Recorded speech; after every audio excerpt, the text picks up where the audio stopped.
Barakati Allah syafaati Nabi Muhammad Rasulullah Shallallahu Alaihi Wasallam. Wasawabi nala Tuhania Wanullah kakek guru Tuan Syekh Muhammad Yan Arifin Al-Malik. Wasawabi nala Tuhania Wanullah Syekh Sayyidina wa Haribina wa barakatina ashabi roti kutubi Abdul Hamid Jamak Suhari Wanullah Rasulullah. Pertama-tama yang saya hormati dan saya muliakan kakek guru kami, yaitu kakek guru Tuan Syekh Muhammad Yan Arifin Al-Malik, yang selalu hadir di hadapan kita semua untuk mengisi taklim pengajian Satara Sahid, yang mana pengajian ini mengupas tentang kehidupan setelah mati, agar senantiasa kita berubah pola pikir kita, ya, dikuatkan keimanan kita, selalu dalam istiqomah dalam menjalankan akidah agamanya, dan mudah-mudahan juga bertambah ilmunya, ya, mendapatkan ilmu ma'rifatullah, yang mana ilmu ma'rifatullah, ilmu tentang pengenalan kepada Allah Subhanahu wa Ta'ala. Kemudian selawat perangkaian salam mari kita hadiahkan kehadiran baginda alam Nabi besar Muhammad Shallallahu Alaihi Wasallam. Sembari kita mengucapkan Allahumma sholli ala sayyidina Muhammad.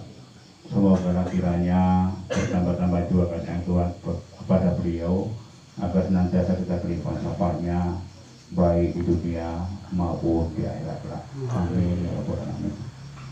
Bapak Ibu yang kami hormati dan muliakan, pada minggu yang lalu kakek guru kita telah mengupas tentang ilmu ma'rifatullah atau ilmu tentang mengenal Allah, dan mudah-mudahan kita semua mengingat, ya, bagaimana caranya untuk mengenal Allah itu, ya.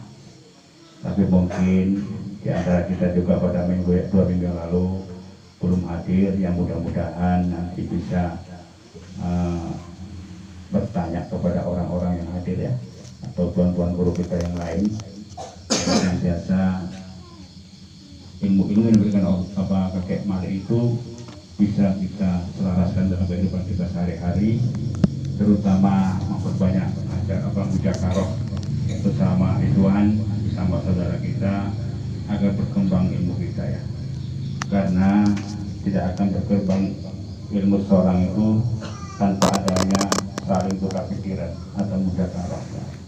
Jadi kedua adalah memperbanyak dakwah kepada siapapun, ya, sampai kalah satu ayat kepada siapapun walaupun itu pahit katanya. Maka inilah satu ajaran yang dulu kakek selalu terapkan, bahwa ilmu dakwah itu adalah ilmu yang paling tinggi di permukaan bumi ini. Dengan dakwah, dengan nasihat, maka kita akan bisa berubah, ya. Sifat kita berubah, adat kita berubah, ya, dan akhlak kita berubah, ya. Makanya selalu ilmu dakwah ini bisa terus dikembangkan, ya, agar selalu pola pikir kita bisa berubah kepada yang arah yang lebih baik lagi, ya.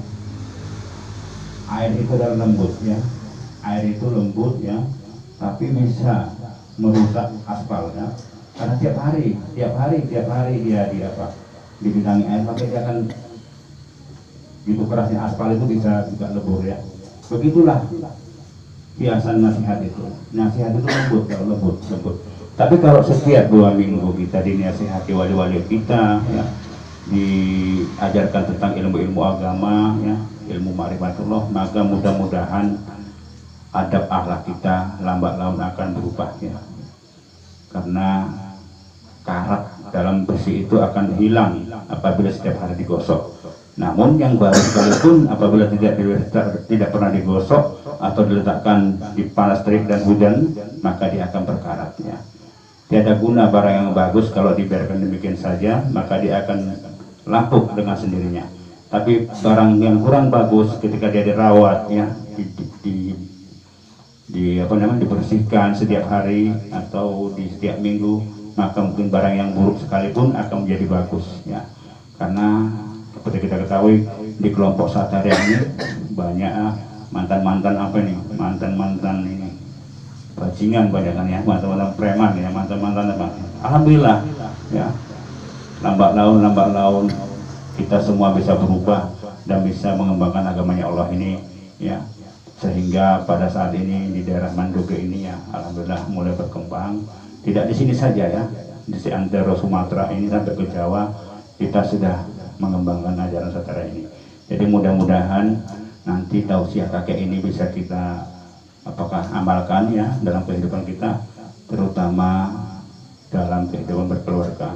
Untuk itu sebagai pembacaan mukadimah saya akhiri sampai di sini, dan selanjutnya tausiah berikutnya kami serahkan kepada kakek guru kami untuk menyampaikan kepada kita semua. Assalamualaikum warahmatullahi wabarakatuh.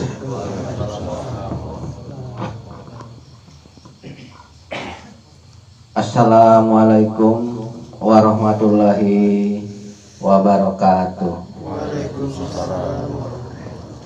Alhamdulillah, alhamdulillah wa syukurillah wa ni'matil iman bidinil Islam.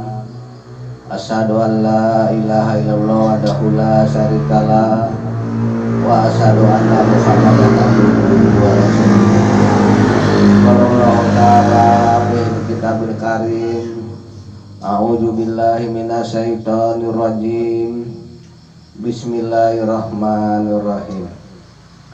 Kama arsalna fikum rasulam minkum yatlu alaikum ayatina wa yujadikum wa yu'allimukumul kitaba wal hikmah wa yu'allimukum ma lam takunu ta'lamun.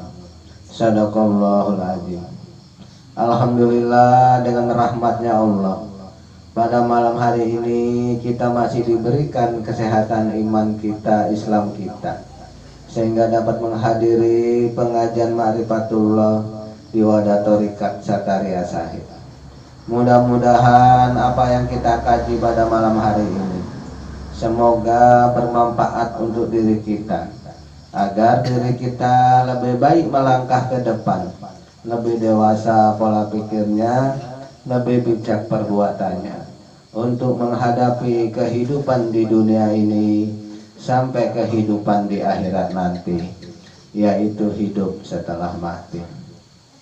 Wahai saudaraku yang hadir pada malam hari ini, tadi kakek bacakan Al-Quran surat Al-Baqarah ayat 151 yang berbunyi dengan bahasa Indonesianya, sebagaimana kami utus seorang rasul kepadamu, salah seorang di antara kamu, yang membacakan ayat-ayat kami kepadamu, yang membersihkan tingkah lakumu yang kurang baik, yang mengajarkan kitab dan hikmah, dan mengajari apa-apa yang belum kamu ketahui. Al-Baqarah ayat 151. Di antara tanda-tanda rasul tadi yang kelima, yang terakhir, mengajari apa-apa yang belum kamu ketahui. Apa yang belum kita ketahui, yaitu kehidupan setelah mati. Maka pada malam hari ini kita kaji ulang.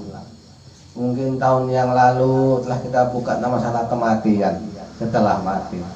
Kita kaji ulang kembali, karena banyak hadis kudusi itu nerangkan tentang masalah, yaitu setelah mati itu bagaimana cara kerjanya.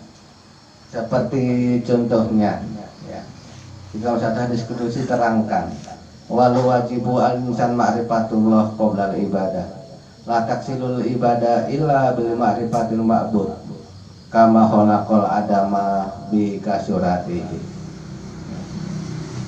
Yang mula-mula diwajibkan atas manusia, yaitu mengenal Allah. Itulah kiblat amal ibadah. Tidak sah amal ibadahnya mereka apabila mereka tidak mengenal siapa yang mereka sembah. Sebagaimana kami Allah ciptakan Adam adalah gambaran dirinya, kama khalaqal adama bi kasuratihi, sebagaimana kami ciptakan Adam adalah gambaran dirinya. Jadi kalau kita ingin mengenal Allah yang amat rumit ini untuk kehidupan kita setelah mati, maka mau tak mau kita mengenal masalah Adam. siapakah Adam ini, kan begitu. Jadi kalau kita kaji-kaji yang dekat kepada sesuatu permainan ma'rifatullah ini, kita ambil satu keterangan daripada yaitu hadis Nabi tentang masalah Adam. Adam itu kalau bahasa apanya laki-laki, ya, kalau bahasa Ibraninya. Kalau bahasa Arabnya waladun, laki-laki yang sudah dewasa. Kalau bahasa Indonesia laki-laki. Ya, laki-laki yang dewasa tadi itu dikatakan bapak kalau udah berkeluarga. Nah, kita kaji disitulah kita kaji. Kata Nabi Muhammad dalam satu hadisnya yang sahih, barang siapa yang durhaka kepada kedua orang tuanya, sesungguhnya mereka durhaka kepada Allah. Ini hampir mendekati kepada sesuatu ma'rifatullah. Barang siapa yang durhaka kepada kedua orang tuanya, sesungguhnya Nabi Muhammad, mereka durhaka kepada Allah. Barang siapa yang durhaka kepada Allah, celakalah dirinya. Hadisnya sahih dari kitab Bukhari. Sahih hadisnya itu. Dari sini kita ambil sesuatu, yaitu gambaran sesuatu apa dari hubungan daripada yaitu latasilul ibadah ila bimatil ma'bud. Tidak sah amal ibadahnya apabila mereka tidak mengenal siapa yang mereka sembah. Sembah itu bahasa Indonesia. Kalau bahasa Jawanya sungkem. Kalau bahasa Arabnya sholat. Kalau bahasa Ibraninya sujud. Ini kaji ulang ya, kaji ulang. Biar agak paham sedikit. Jadi sujud, sholat, sembah, sungkem itu sama artinya. Cuma berbeda bahasa. Sama siapa kamu sungkem? Jadi kepada kedua orang tua. Jadi barang siapa yang nggak mau sungkem kepada orang tua, tidak sah amal ibadahnya. Siapa contohnya di zaman Nabi dulu, yaitu sahabat Nabi namanya Alqamah. Dia ahli ibadah, dia sahabat Nabi, tapi dia meninggal dunianya itu meninggal dalam keadaan kafir, tidak bisa menyebut nama Allah. Karena apa? Karena durhaka kepada orang tuanya. Sia-sia zikirnya, sia-sia ibadahnya. Waktu sehat dulu zikirnya Allah Allah Allah sampai ribuan. Tapi kenapa ketika meninggal dunia nggak bisa nyebut nama Allah? Kenapa? Karena dia durhaka kepada orang tuanya. Jadi bahasa yang kurang mengerti berarti orang tuanya itu Allah. Nggak begitu, ya. Orang tuanya itu walinya Allah. Walinya Allah. Walinya Allah itu selalu memakai sifatnya Allah. Dia memelihara anaknya, memberi makan, memberi suatu kehidupan anaknya tanpa pamrih, tanpa minta upah sekalipun. Dia dengan ikhlas dan ridho, dengan kasih dan sayang. Kasih dan sayang dan ikhlas dari tadi itulah sifat Allah yang dipakai oleh manusia. Itulah yang wajib kita sembah. Bukan wujudnya yang kita sungkemi, tapi sifat orang tua yang memakai sifat Tuhan tadi yang kita sungkemi. Karena zat itu nggak seumpama apapun. Zat itu dikenal melalui sifatnya. Sifat itu ada pada perbuatannya. Perbuatan itu ada pada manusia, yaitu orang tua kita.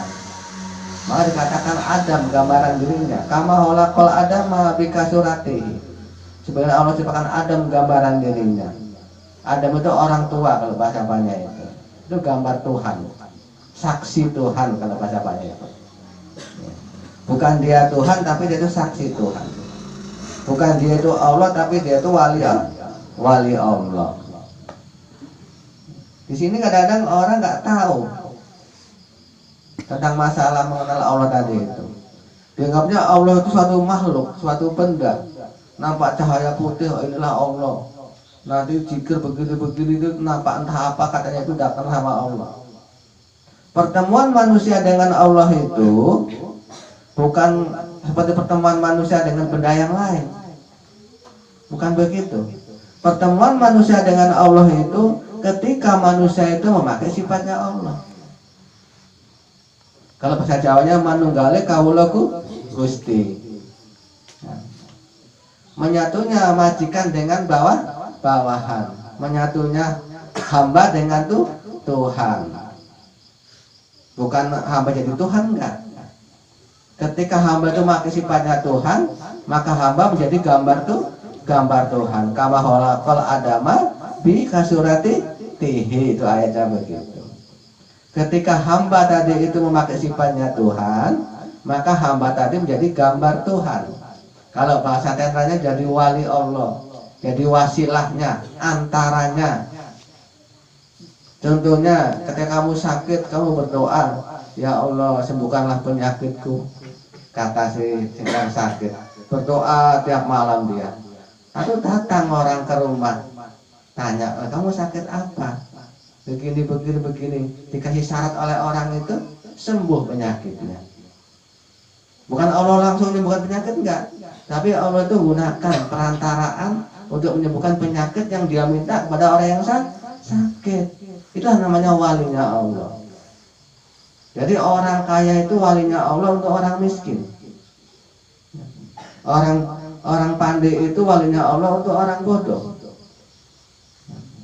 Orang kuat itu walinya Allah untuk orang lemah, agar saya melindungi. Dan orang tua, bapak dan ibu itu walinya Allah untuk anak-anak. Dan suami itu walinya Allah untuk istri. Dan wali Allah itu walinya umum masyarakat, namanya wali hakim. Ada seseorang yang kata wali Allah, jadi wali Allah itu untuk mewaliin seluruh umat manusia di muka bumi ini. Kalau dulu namanya nabi, kalau sekarang nggak ada lagi nama nabi, dimana tangga nanti ya. Yang ada namanya wali. Berapa ciri-cirinya wali? Berapa ciri-cirinya wali Allah tadi? Kama arsalna fikum rasulam minkum yatlu alaikum ayatina wa yujakikum wa yu'allimukumul kitaba wal hikmah wa yu'allimukum ma lam takunu ta'lamun. Berapa tandanya? Sebagaimana kami utus seorang rasul kepadamu, salah seorang di antara kamu yang membacakan ayat-ayat kami kepadamu, yang membersihkan tingkah lakumu yang kurang baik, yang mengajarkan kitab dan mengajarkan hikmah dan mengajari apa-apa yang belum kamu ketahui. Berapa tanda kerasulan bagi manusia yang dipilih oleh Allah? 5 tandanya. Yang pertama, membacakan ayat. Ada berapa ayatnya Allah? Ada berapa? Ayatnya Allah itu air laut untuk tintanya nggak cukup, pohon kayu untuk penanya nggak cukup, nggak terbatas ayat-ayatnya Allah. Harus dibacakan untuk manusia. Semua itu yang dibacakan itu adalah ayatnya Allah untuk kebaikan pada manusia. Yang kedua, yang bersihkan tingkah laku yang kurang baik. Artinya itu mengajarkan akhlak. Jika ada seorang guru itu gak mau mengajarkan akhlak, itu udah menyalahgunakan hukum ya. Mengajarkan akhlak. Karena akhlak ini itu untuk menyempurnakan diri manusia. Maka Nabi Muhammad itu diutus oleh Allah untuk menyempurnakan akhlak ajarannya. Sekarang ada itu guru yang ngajari radikal, agama dibuat radikal. Ada sekarang ini banyak ya. Ada kelompok itu ada yang rada mukuli orang kan gitu kan. Allahu Akbar tapi mukul orang, rusak toko. Islam radikal itu udah nggak sesuai dengan ayat tadi, nggak sesuai. Yang pertama tadi membacakan ayat, yang kedua mengajarkan akhlak, baru yang ketiga mengajarkan kitab. Ada berapa kitabnya Allah? Ada 4, Zabur, Taurat, Injil, Quran. Tapi semua dijadikan satu, namanya Quran. Kitab Quran, buku bacaan. Jadi barang siapa yang baca Al-Quran sudah terbaca semua ya. Dari Zabur, Taurat, Quran, surat Nuh itu dari Zabur, surat Ali Imran dari Injil, ada dari Taurat kan. Nah, surat Maryam dari Injil, Al-Maidah dari Injil kan gitu kan. Jadikan satu. Yang keempat tadi bacakan yang ketiga bacakan kitab, yang keempat mengajarkan hikmah. Jadi apa yang dibacakan oleh manusia dikasih hikmah akan bermanfaat. Seperti Bismillah saja bisa dimanfaatkan untuk menyembuhkan penyakit orang. Ya. Bukan kehebatan dia. Dulu sebelum jadi berguru, Bismillahnya nggak laku itu. Nggak ada gurunya baru bisa itu mengobati orang kan. Berarti itu bukan dari hikmah. Nah, baru yang kelima mengajari apa-apa yang belum kamu ketahui, di antaranya yaitu kehidupan setelah mati. Gitu. Mengenal Allah itu jarang orang tahu. Karena orang-orang itu menganggap seperti orang-orang agama lain. Tuhan di sana duduk, kita melihat. Kan gitu kan. Dan Allah itu gak seumpama, bukan benda, bukan makhluk. Laisa kamislihi. Bagi manusia saya jumpa sama dia. Kita maha jahil, dia maha gaib. Kita jumpa kan? Gak bisa. Maka perjumpaannya itu disifat. Yang gaib itu menurunkan sifat, yang jahil itu menerima sifat. Maka itulah perjumpaannya antara gaib dengan jahil, dengan sifat. Karena sifat itu pertengahan antara gaib dengan jahil. Maka manusia itu wajib memakai sifatnya Allah, wajib hukum. Nggak boleh pakai sifatnya setan, nggak boleh pakai sifatnya hewan. Yang wajib kita pakai sifatnya Allah, sifatnya tuh Tuhan. Sesuai dengan kata ayatnya, al insanu siri anasiruhu wasifati la ghairi. Sesungguhnya insan itu rahasiaku dan aku rahasianya insan, sifatnya nggak lain adalah aku juga. Apa saksi ayat ini? Ditulis oleh Allah di tangan kita. Yang kanan angka Arab 81, yang kiri 18. Semua jumlahnya berapa? 99. Tiap hari dikasih tahu oleh Allah. Allahu Akbar. Dikinikan tangannya di depannya Allah. Allahu Akbar. Jadi kita nggak wajib semua dipakai, yang mampu saja. Sekurang-kurangnya dua yang dekat kepada zatnya, yaitu sifat apa? Rahman dan Rahim, pengasih dan penyayang. Itulah yang wajib kita sungkemi, kita sujudi, kita sembah, yang ada pada orang tua kita, yang ada pada suami kita, yang ada pada guru kita. Bukan wujudnya, tapi sifat Tuhan itulah yang kita sembah. Karena sifat nggak jauh, nggak pisah daripada zatnya. Zat Allah, sifat Allah, wujud Allah itu bahasa apa? Itu yang kita sungkem, itu yang kita sembah, bukan wujudnya. Jadi kalau agama lain itu wujudnya disungkem. Ya. Jadi kalau agama Hindu itu Tuhan di depan sana nampak berjubah putih, berjenggot panjang. Nah, kan begitu, sebangsa roh dia. Kalau agama Buddha gitu juga, Tuhan itu gurunya sang Buddha itu. Jadi kalau orang mengatakan Tuhan, guru itu ngaku Tuhan, wah itu agamanya Buddha itu. Ya, Buddha itu. Duduk aja. Kristen gitu juga. Nah, Tuhan dikatakan pemimpinnya, Yesus juru selamatnya dikatakan Tuhan. Berarti kalau gurunya dianggap Tuhan, itu agamanya apa? Kristen. Tapi kalau Islam tadi itu Tuhan itu sama kita itu menyatu. Yang menyatu sifatnya. Jadi pertemuannya manusia dengan Tuhan ketika manusia itu memakai sifat Tuhan. Jauh nggak berantara, dekat nggak bersentuh, manunggale kaula Gusti. Jadi kita itu hamba, suruh manunggal kepada zatnya melalui sifatnya. Itulah cara bertuhan. Itulah yang dikatakan mengenal Allah melalui tauhid sifat. Begitu pengertiannya. Jadi nggak sirik. Jadi walaupun kamu zikir Allah Allah suluk ataupun halwat ataupun tawajuh ataupun apa kamu zikiran, zikir Allah Allah, nampak nanti kamu cahaya putih, nampak nanti kamu orang berjubah, itu tetap syirik. Tapi ketika kamu pakai sifat pengasih penyayang, itulah yang benar-benar beriman kepada Allah, nggak syirik. Itu yang ada pada orang tua kita sekarang ini.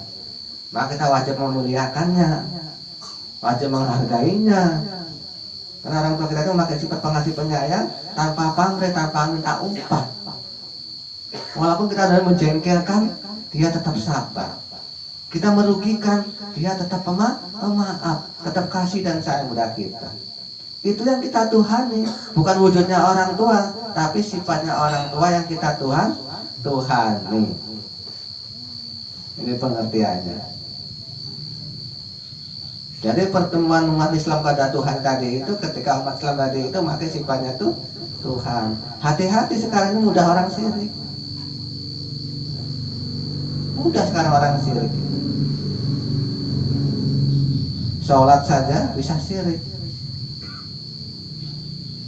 Ketika dia tuh menyebut Allahu Akbar, mandang wajah gurunya, itu syirik. Karena Allah itu gak berwujud. Allah tidak awal, Allah tidak akhir, Allah tidak johir, Allah tidak gaib. Karena Allah itu la syaka mislihi. Siapa yang awal? Allah mengatakan dia wal awalu, wal akhiru, wal johiru, wal batin.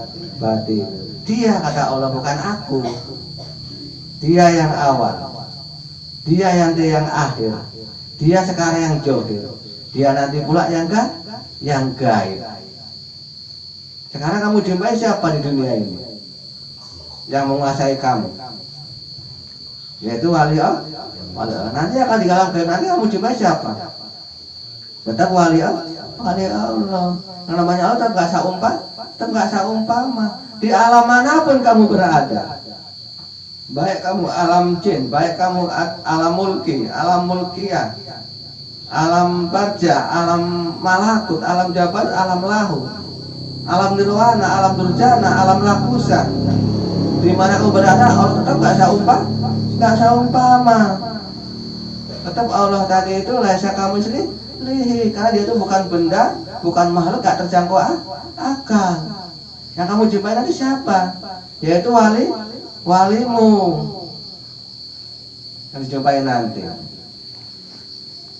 Walimu yang kamu jumpai nanti. Di mana tempat nanti walimu yang kamu jumpai?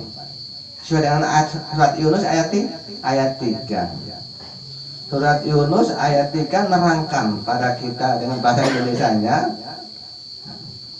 Kami mencipta 7 lapis langit dan 7 lapis bumi dalam 6 masa. Kami bersemayam di arasnya untuk ngatur segala urusannya. Tiada seorang jua yang dapat memberi pertolongan. Nggak ada orang yang bisa memberi pertolongan, melainkan sesudah izinnya. Jadi di antara kita ada orang yang diberi izin oleh Allah. Tiada seorang jua yang dapat memberi pertolongan, melainkan sesudah izinnya. Itulah Allah Tuhanmu yang mendidik kamu, wajib kamu untuk menyembahnya. Apa kamu nggak dapat peringatan? Surat Yunus ayat 3. Tiada seorang jua yang dapat memberi pertolongan, melainkan sesudah izinnya. Maka di antara kita ada yang dapat izinnya Allah menjadi yaitu penguasa yang diberi kuasa. Itulah Allah Tuhanmu. Kalau masih hidup di dunia ini wujud ini namanya wali Allah. Ketika kembali ke alam gaib dia bernama Allah. Nama dia itu Allah, tapi dia itu bukan Tuhan yang bernama Allah. Tuhan tetap laisa kamitslihi. Nah, kalau itu namanya wali Allah. Jadi nggak boleh ngaku-ngaku Allah. Nanti kalau udah mati silakan ngaku-ngaku Allah. Kalau masih hidup jangan. Tetap yang hidup itu wali Allah. Karena kita menggunakan yaitu badan hewan makhluk. Jadi kita ini hewan lunatik. makhluk Allah yang namanya hewan lunatik manusia ini. Nggak pernah terjadi, yaitu mengenal Allah tadi. Jadi dikenal itu sifatnya yang dikenal itu. Karena sifat itu nggak jauh daripada zatnya. Jadi siapa yang memakai sifatnya pasti dekat kepada zatnya. Begitu. Maka surat Fatihah tadi itu mengenal kepada kita. Alhamdulillahirabbil alamin. Segala puji itu milik Allah, Tuhan semesta alam. Jadi kalau kamu di dunia terpuji, berarti kamu tuh miliknya Allah. Kalau kamu di dunia ini tercela, kamu miliknya setan. Kan begitu. Jadi kalau ingin kamu terpuji di muka bumi ini, pakailah sifatnya Allah. Pengasih, penyayang, pemaaf, penyabar, ikhlas. Pasti kamu terpuji. Tapi kalau kamu ingin tercela, pakai dendam, benci, pakai sifatnya setan, marah, tukang emosian, nanti kamu akan tercela itu. Jadi sekarang kamu tuh bertuan sama siapa sekarang? Mana yang kamu pakai